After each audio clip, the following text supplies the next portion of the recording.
the City Travel with Kids podcast, helping you plan big city trips with kids. Brought to you by Little City Trips. Hello, and thank you for joining us for this week's City Travel with Kids podcast. I'm your host, Kerry, and today we're going to be talking all things London. I'm joined today by my co-host, Marion in Sydney. Marion, how are you? Hi, good, thank you, Kerry. So in today's episode, we're talking London. Marta, our co-host, is going to be interviewing Katja Gaskell from travel blog Globetotting. Now, I actually lived in London for a number of years before I moved out to the Middle East and had my first couple of children there. So I'm really looking forward to hearing more about London. What about yourself, Marion? Have you been to London before? I have, but despite being English, I've never actually lived in London, but I have been there quite a lot, and it's such a great city to visit with kids, isn't it? Yeah, I would completely agree. It's just one of those cities where there is so much going on, but almost so much that it's overwhelming to know what to do. Absolutely. I think it's great to have some advice from an insider, but we've spent 10 days there twice in a row over the last few years, and there's just so much to do. And both times we were really lucky with the weather, which I know doesn't happen often.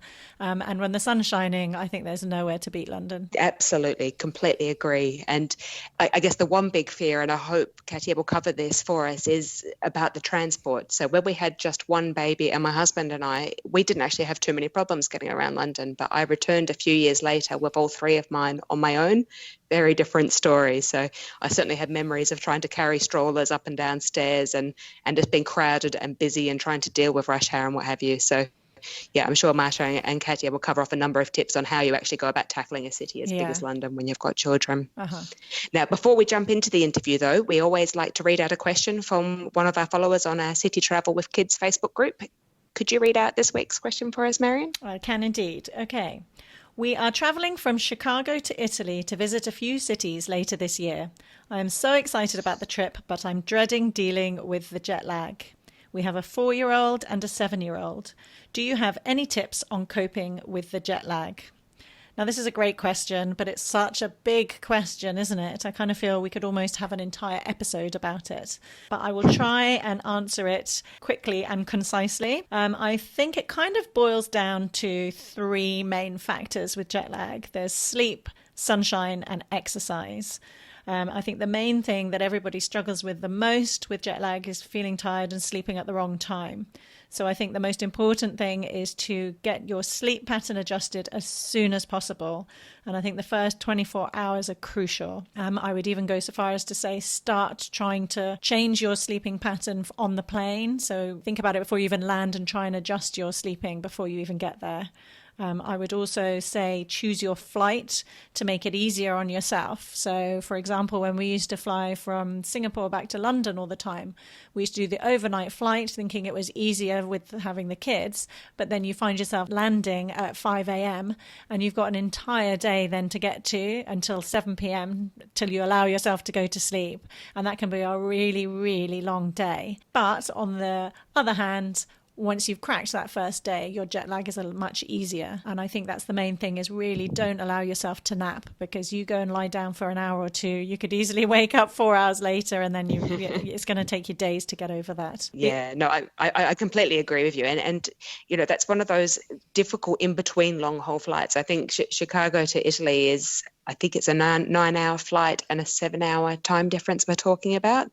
So it's a huge body adjustment over that period of time. So even if you only got a short amount of sleep on the plane, when you arrive, you do need to try and get into that cycle immediately. But I guess the great thing about Rome is that it is sunny a lot of the time, and you can get immediately out in the daylight and moving. Even if you're not doing a lot of sightseeing, just get them walking and moving until it is the right time to be having a nap or going to sleep at night. Yeah, absolutely. And like I said, sunshine and exercise, they kind of go together. But yeah, get outside, get in the sunshine. Apparently the sunshine helps your body produce melatonin, which is which is the hormone that controls your body clock. So being out in the sunshine helps with that, and just exercising, the fresh air helps keep you awake, and it also helps you sleep at night. So I think that's really important. And while we're talking about melatonin, I'm going to say what I'm going to say with a disclaimer, that I recently did start taking the supplement melatonin for my jet lag, and it was a massive game changer for me. But I wouldn't recommend recommend anybody else take it unless they obviously talk to a doctor first and do their own research. But because it's the hormone that helps regulate your body clock, for me, when I take it, it just helps me fall back to sleep when I wake up at 3 a.m. And you can... Oh, how interesting. Yeah, so I went most of my life without ever taking it. And we went through a stage where I was flying between Hong Kong back to the UK several times in a few months, and it was just killing me, the jet lag. So I finally succumbed to taking melatonin, and it made such a difference to me that I've never looked back, and I will not fly long haul now without taking it. Excellent. Well, we're actually going to cover jet lag in I think it's our next episode, where we're going to be talking all about flying with babies and toddlers. And certainly jet lag is a big topic that comes up when it comes to baby and toddler travel. Mm-hmm. So now let's get into this week's destination city, which is London. It might be best known as one of the world's largest financial centres, but it's also one of the most historic cities in the world, from its iconic Big Ben and Tower Bridge to royalty and the Tower of London, and in the more modern icons like the London Eye. It's truly a fabulous city to explore, but it is a big city, and they don't always mix when you've got small kids with you. So careful planning of your days is really needed. Our Little City Trips co-editor Marta spoke to our London expert Katja earlier to find out everything we need to know about planning our big city trip to London. Before we head into the interview, though, I just want to remind you that you can be kept to date with all of our latest episodes by subscribing to the podcast. And if you enjoy today's episodes, please give us a review on the platform that you download your podcast from. If you have any other questions about London after listening to today's episode, or any other general family travel questions, come and have a chat to us in our Facebook group, which you'll find at City Travel with Kids. You can also find more information about London in our family travel guide on the Little City Trips website. And finally, if you'd like a copy of today's show notes with links to all the important things that are mentioned, please head to littlecitytrips.com/podcast. We'll also have a perfect 3-day itinerary on their website for you to help you plan your trip to London. Without further ado, let's pass over to Marta. Hello, today I'm here with Katja Gaskell, family travel writer and mum of 3, who will tell us all about visiting London as a family.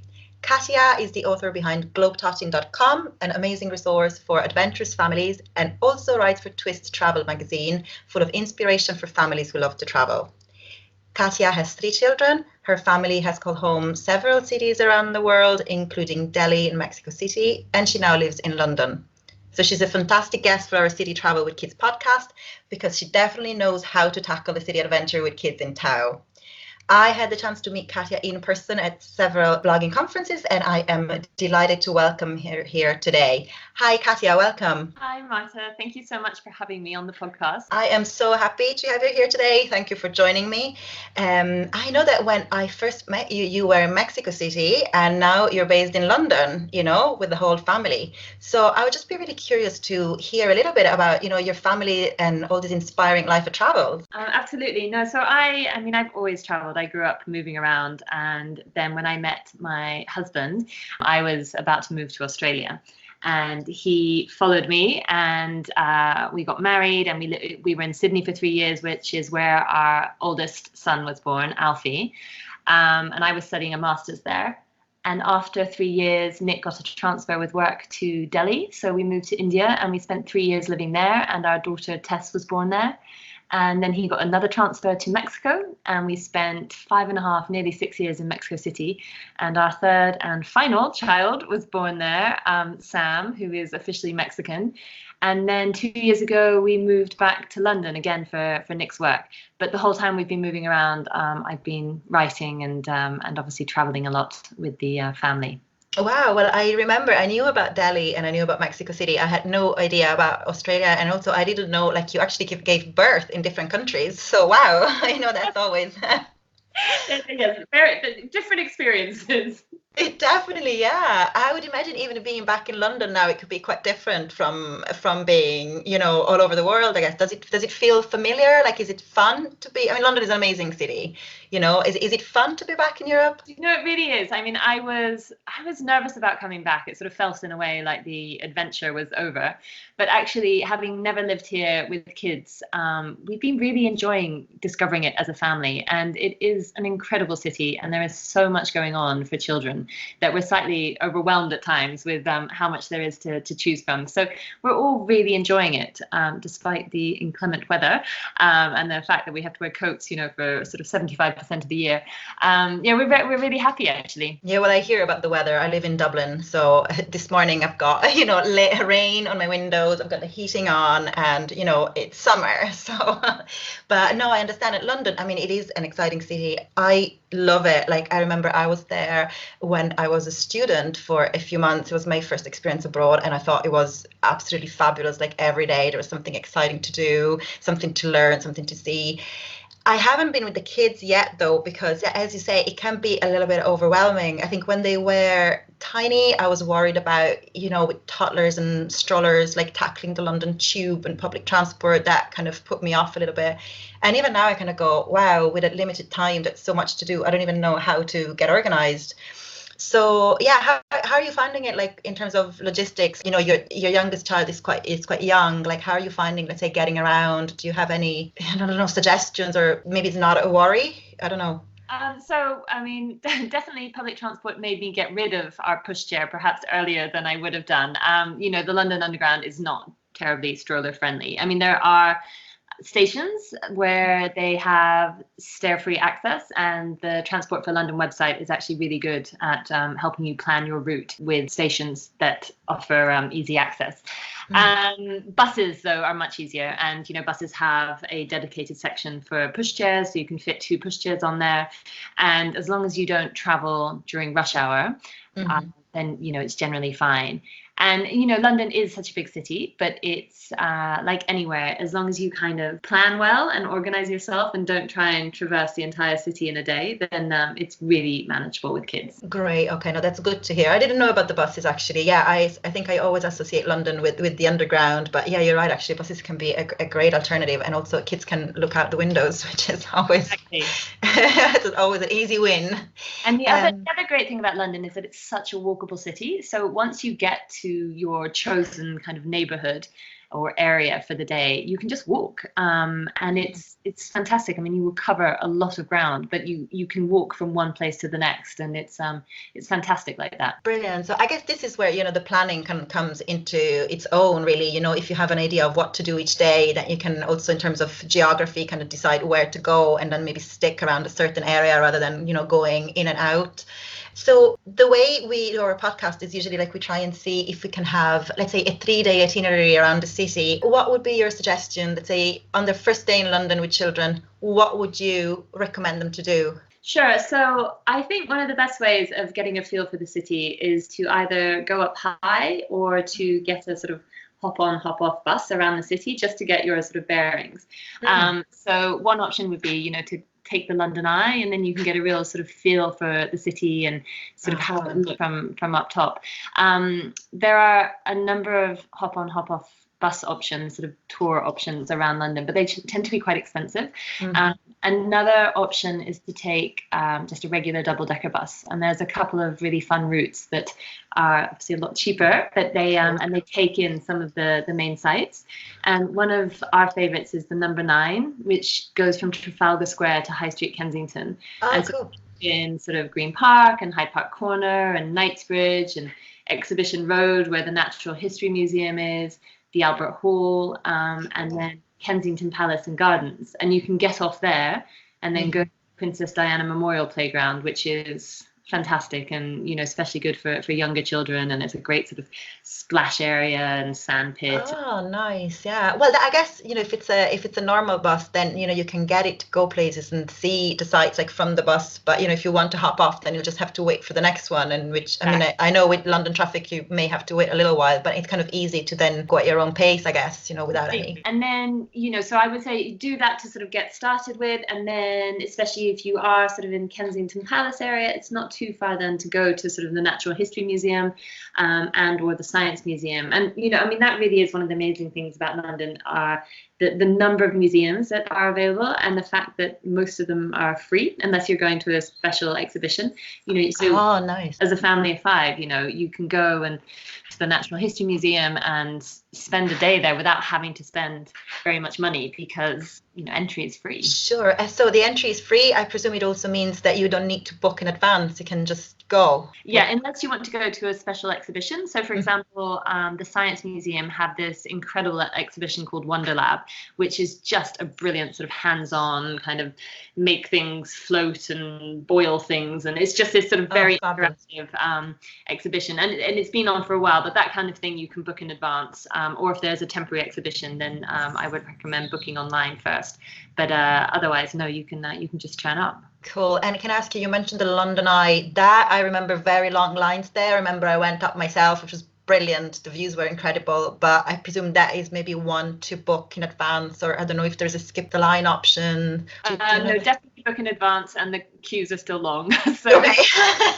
if you're visiting in school holidays, so book in advance, book your time slot, and then just be prepared to wait. Cool. And in this area that you suggested going to, the South Kensington area and everything, is there any place that you think we should seek out, or let's say maybe a place to eat? How easy do you find, identifying, let's say, child-friendly places? Yeah, we tend to take the kids kind of wherever. London is slightly strange in that it is less welcoming at times for kids in restaurants than some of the other cities we've lived in, which, given that was sort of Mexico City and Delhi, is sort of slightly surprising.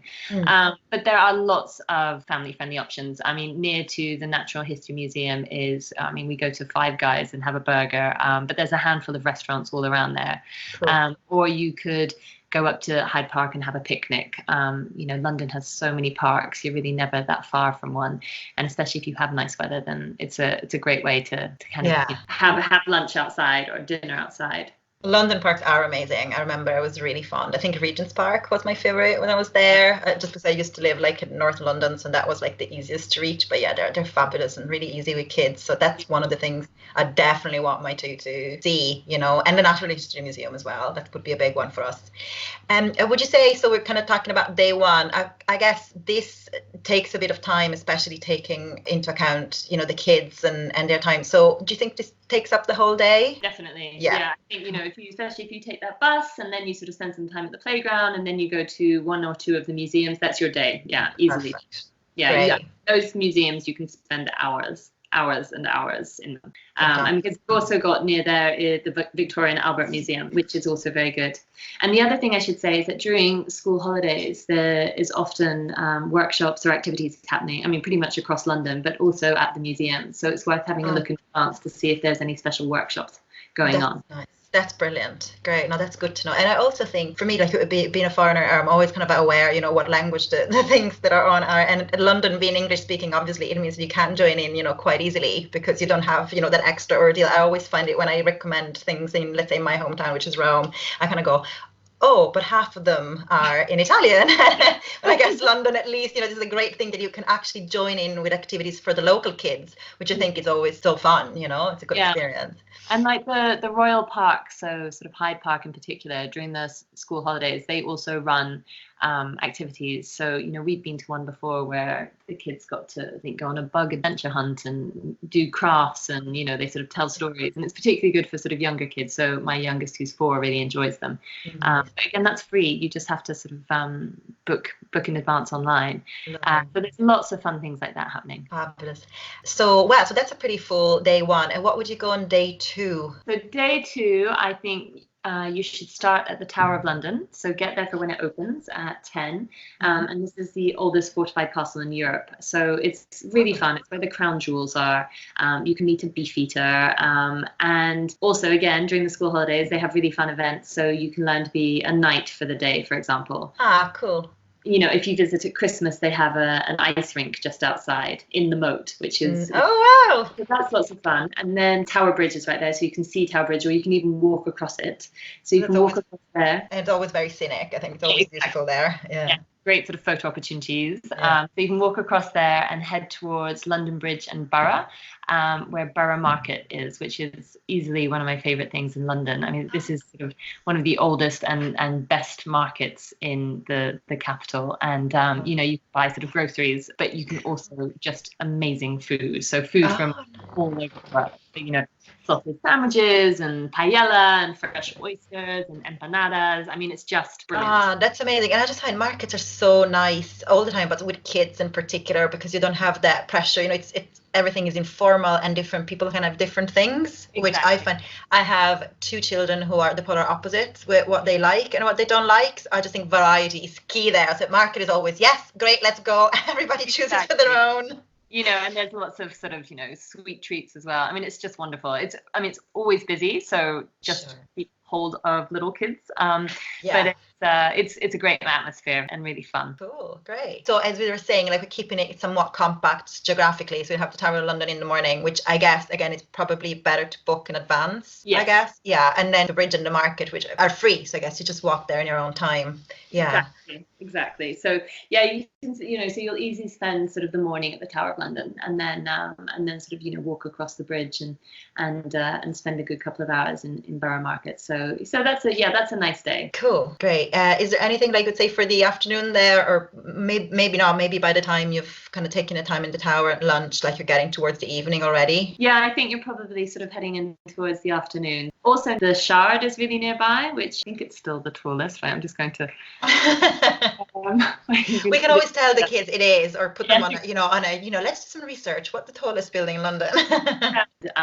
They occasionally, particularly in school holidays, have family afternoon teas. So you could always go. And then from the Shard, I mean, it has some of the most incredible views out over London. So that's quite a fun thing to do as well. It is. And it's nice you mentioned the afternoon tea, because we have done it with the kids here in Dublin, actually. There's a couple of places that do it.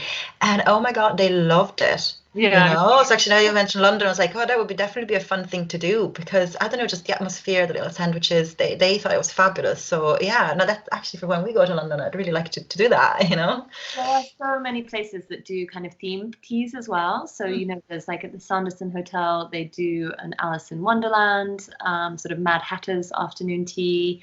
There's, I say the Shard, they did have a Mary Poppins themed tea. There's a Charlie and the Chocolate Factory themed tea at the One Aldwych Hotel. So there's a whole pile of kind of really fun. Fantastic. Yeah. So you know, it's definitely something. They're not cheap, but it's definitely something kind of worth. Yeah, I guess they're not. I imagine it would be the same here, but I just find because you end up staying, you know, quite a while. Like you make a real event out of it. At least I think that's what I found with us. It's not like a quick lunch. It's like you dress up a little bit for it. You go. It's a nice long experience. You know, it takes up a good bit of time. Yeah. And because it's such a quintessential sort of British experience, you know, having afternoon tea, it's definitely something that would be worthwhile doing while you are in London. Yeah, and I was thinking when you said Mary Poppins, I was like, you know, like the references are great. Like in London, it would be absolutely fabulous. And watch the movie before you go, and then get not only the city, but actually the meta afternoon tea, the city within the city. Exactly. Yeah.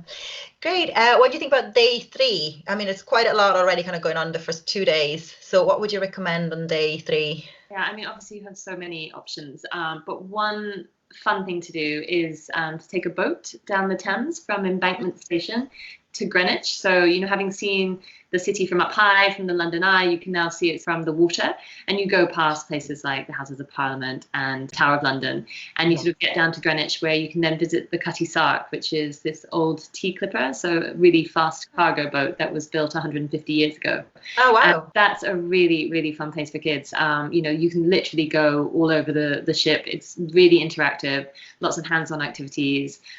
They have characters from the Cutty Sark's past kind of appear. So we met the cook when we went there recently, but the captain kind of appears and they tell you life on the ship, and it's a really, really fun kind of interactive experience for the whole family. And then you can sort of explore Greenwich a bit, which is nice. So that's a good sort of morning and kind of lunchtime. And then the other thing I like about London is how many different tours there are. There's a company that ran essentially treasure hunts at various museums around London, and we went to one at the British Museum, and it was just brilliant. Wow. So well run, really clever, and you sort of compete against sort of other families or other people, and you have to go around the museums answering clues, and it's fun because they make it really interactive. You have to take photos or do silly kind of videos, and that's great, because like something like the British Museum is something that I would like to see again. So I always think when you have an activity that it's a museum that is for kids but also for you, then everybody's happy because it's your holidays too. So I kind of think it's always nice if you can have a grown-up museum, and I think with these solutions sometimes they really make them easy. So I really like when the kids can learn that museums are not boring and they don't have to be for kids. And especially with somewhere like the British Museum, which is so vast, sort of you don't know quite how to tackle it. So having something like that is a really fun way to kind of dip into it and, learn a bit and come out again. The other tour that we've done recently is a Houses of Parliament tour, which was fascinating, and particularly at this moment in time, of government. And then you can have afternoon tea there as well, sort of by the river. So that's a really nice activity. Nice, yeah. And then the other thing that we've done a couple of times now is a with locals tour. So where locals basically show you their favourite bits of London. And I know here in London they have a couple of fun family themed tours, such as a royal family themed tour or a Winnie the Pooh themed tour. And it's a way to explore the city as well. That's lovely. And do you know if it's more like well-known parts of London, or maybe could be the chance to seeing slightly lesser known areas maybe? Yeah, there's a variety. So, there's some that take in the main sites, and there's some that slightly more sort of, local knowledge, local neighborhood type tours. Lovely. And I think it's nice that there's a variety also because, we're focusing on a 3-day trip, but like obviously, some people hopefully will have more time. If you had a little longer, like, is there any other thing that you would say to families to look for, if they had the chance of staying, 5 or even 7 days, like attractions that you think are really worth seeking out, or even day trips? Yeah, definitely. So other fun areas that we really enjoy as a family are Covent Garden, which is just really lively. There's always kind of street performers, particularly in the warmer months. You're obviously near sort of theatres there, which is another really fun thing to do. The South Bank area, which especially in the summer is just brilliant. They have a long sandpit area along the Thames.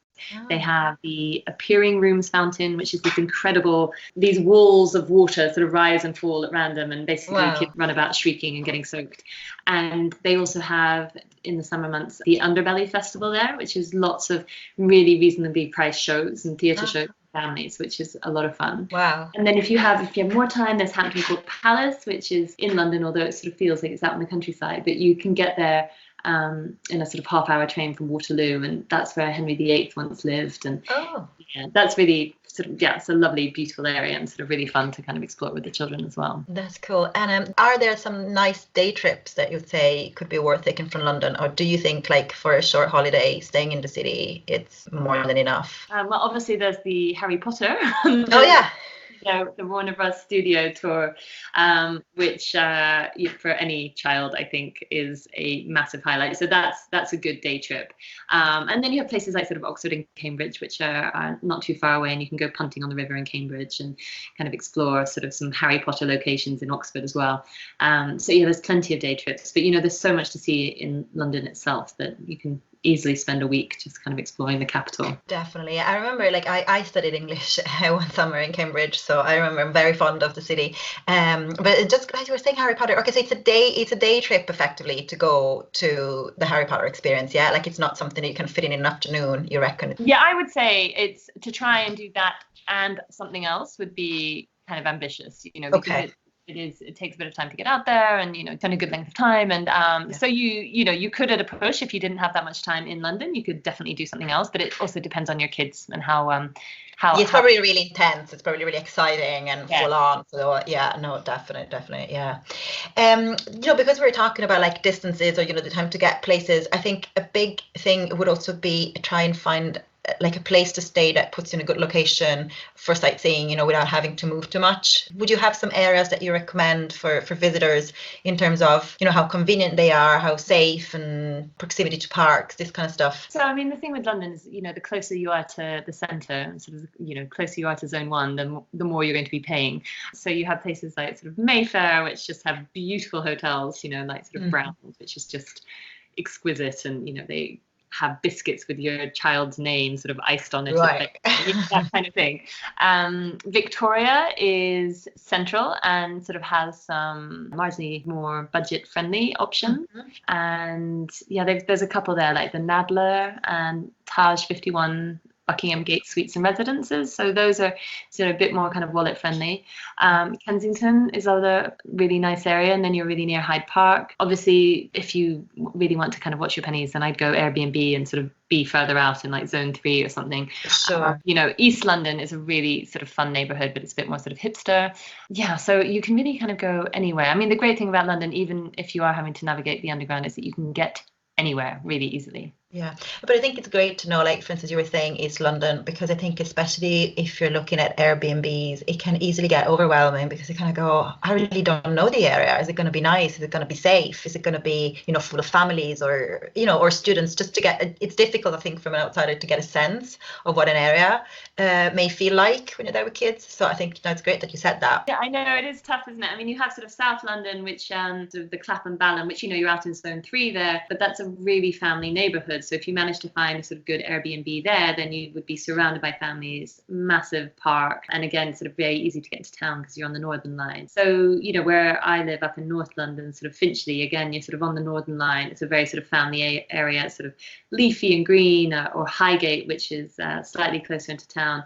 But, it's a beautiful sort of neighborhood, and you're high up, so you have views over the city. But again, you're sort of surrounded by families, and you can get some good sort of Airbnb or apartment rental options. Great. No, thank you for that. That's great to know. About, other practical things. I know we touched on eating out with the kids, and we just said there were, many options. And we also said about the afternoon tea, which is, I think, it's a really fun, quintessential British experience, as you were saying. I was just thinking the other thing that we used to do before kids in London was like to go to the pub to have a drink. Do you know what the rules are for families? Like, is it possible to go maybe for lunch if there is like a beer garden, or would a pub be off limits for kids? How does it work in London? No, you can definitely take kids to pubs. So children under 14 are allowed in as long as they're with an adult, and they can stay past 9 o'clock. So, oh wow, okay. And accompanied. I think certain pubs, obviously, if you're in Soho, sure, yes, for sort of children around, but going to a sort of pub for a kind of Sunday lunch or something would absolutely be you'd be very welcome. Yeah, I mean, there's so many places to eat in London, and there's there are those typical sort of family friendly sort of chains, like there's one to Giraffe or Sticky Fingers, and I try and avoid those a bit, especially now my kids are a bit older. But some of our favorites that we love, obviously there's Borough Market, but there's Dishoom, which is an Indian chain. It's a small chain, which does amazing food and lots of kind of family friendly options. Like if you go for breakfast, you can get a sausage naan, which is just cool. Incredible. Caravan is another one of our favorites, again a small chain with just great food. For pizza, there's Pizza Pilgrims, which is again a small chain but amazing pizzas. And I'll pronounce this wrong, you can correct. Padella. Yeah, padella. If it's Italian, yeah, padella. And that is just insanely popular, but like the most amazing fresh pasta. So you have plenty of options. The pasta mention picked my attention because my daughter is a pasta monster. I always tell her she would eat nothing else in any form. So I would know, whenever we go to London, I know that's going to be the address. Yeah. She's a true Italian. Yeah, exactly. She's the quintessential Italian girl. It's only pasta, lunch, dinner, anytime, anything. It's just her thing. Do you have I'm just thinking again, when we prepare going to London, do you think there's anything that it would be handy to have to make it easier for families? Do you have any go-to kind of thing that you pack, especially for younger kids? I mean, I would say if you've got a younger kid who still needs a pushchair, then I would definitely recommend sort of an umbrella stroller. One that can be packed up easily, folded away easily. So if you are on a busy tube or a busy bus, that you can kind of fold it away. And maybe if you have a really little one, then to have a sling or a kind of baby carry. And then obviously just pack kind of for all types of weather. So layers, waterproofs, good walking shoes. Obviously you can get pretty much everything here. If you suddenly find that you need another umbrella or something, then you'll be fine. Great.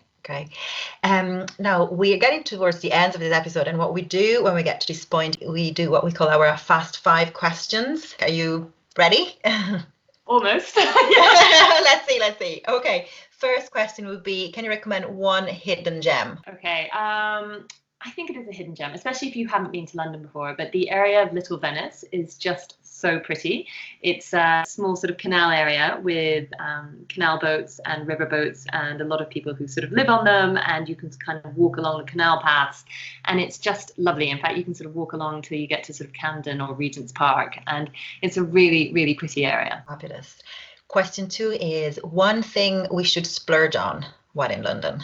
So I think you should definitely go and see a show while you're in London. So splurge on some theatre tickets. There are just so many fantastic theatre shows for families, and it's definitely worth kind of shelling out a bit to go and see one of them. And if you were to say like one thing we should save money on, something that is not worth spending a lot of money on, what would that be? I'd say the hop on, hop off buses, and just take the normal buses instead. Cool. One app you cannot live without in London. City Mapper, which is the best app ever. So you literally can put where you are and where you want to go, and it tells you exactly how to get there, including kind of walking times, a little map of where you need to walk, which tube you need to get, the exit you need to take. It's it's indispensable. Sold. Yes. Sounds amazing. Last one. If you wanted to go and get a playground and a coffee with a view, where would you go? I've been thinking about this one, and I couldn't work out where you would go for both of them. So I'm going to tell you a couple of places where you can get kind of both of them. So okay. There's the Princess Diana Memorial Playground, which I mentioned earlier, which is just a wonderful, wonderful playground in the centre of town, and it's fantastic. And you can get coffees and ice creams, not necessarily a view. Primrose Hill in North London is a beautiful park where you can kind of get some of the best views over London, and you can kind of grab a takeaway coffee and go there, and the kids can kind of run around the park. So it's not quite what you were looking for, but both of those are good options. No, it is. That counts. That absolutely counts. Yes.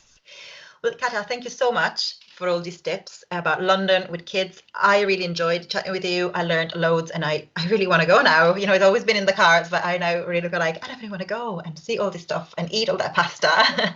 Exactly. Now, before we go, I would just love if you could tell us like where we can learn more about you. I know you have a couple of websites you work on and some social media. So if you want to tell us where we can find you. Yeah, well, first of all, thank you so much for having me on. It's always fun to talk about cities that I love. So I'm awaiting your arrival in London. And as for my website, so I have Globetotting, and I also write for Twist Travel Magazine, and my social handles are all Globetotting, which is just GLOBETOTTING. So thank you. Great, Katja, thank you so much.